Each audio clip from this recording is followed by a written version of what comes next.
Alright guys, so we're going to look at number 4 this time around. Number 4 has a little bit more moving parts.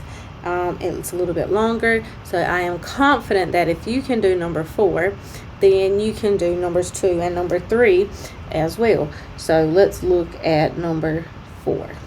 Okay, number 4, we have 1/4 x plus 2/3 x plus 3, and that is greater than or equal to x minus 1/2. And again, it's going to ask us to do the same thing that we did in example 1. We're going to write interval notation, set notation, and we want to graph this as well. And I'm going to change my pen back to red because that black is not writing very well.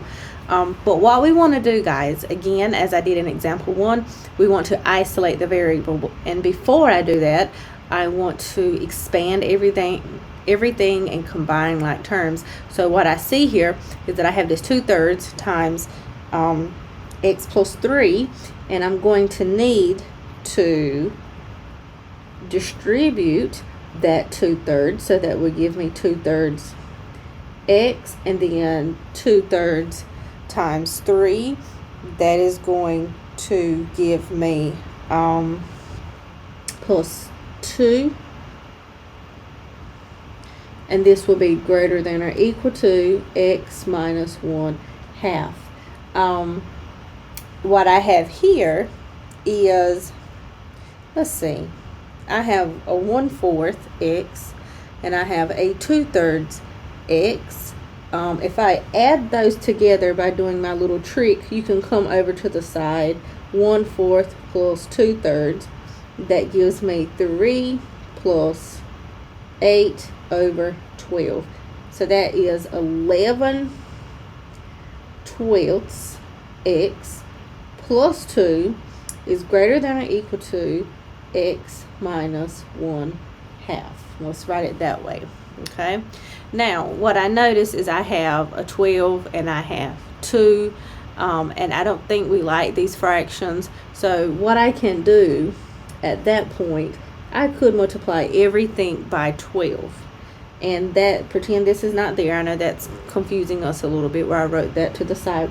But I have 12 times 11/12 x. That would give me 11x. Then 12 times 2, that's going to give me 24, is greater than or equal to 12x, and 12 times that 1/2 is going to give me 6. So I multiplied everything by that 12 to get rid of these fractions, because both 12 and 2, well, 2 is a factor of 12. 12 was my least common multiple between these two numbers, so I could multiply everything by 12, and that would get rid of those fractions for me, which is what happened. And now I have a linear equation here, and what I want to do is bring my variables on one side, isolate my variables, bring all of my numbers to the other side. So I would maybe begin by subtracting that 12x, and that would leave me with a negative x plus 24 is greater than or equal to a negative 6.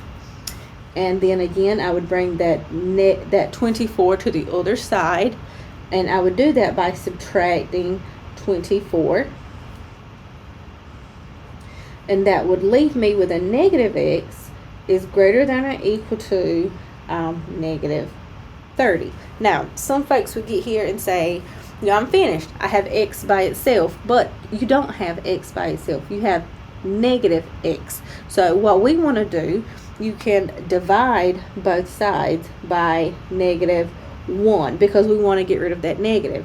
And what happened there is -1x divided by -1 leaves me with a positive x.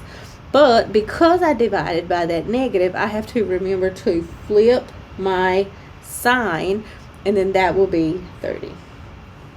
So that's really my answer, right? But I've got to write it in a particular form. So they want it in set notation. So my set would be the set of all real numbers x, such that x is less than or equal to 30. But then That's set notation. My interval notation is going to be all numbers less than or equal to 30. So that would be from negative infinity to 30. But because I am including, I'm highlighting the equals to part, because I'm including 30 in my solution set, I would put a bracket there, okay? And if I wanted to graph this, can you guys, yeah, we can still see that.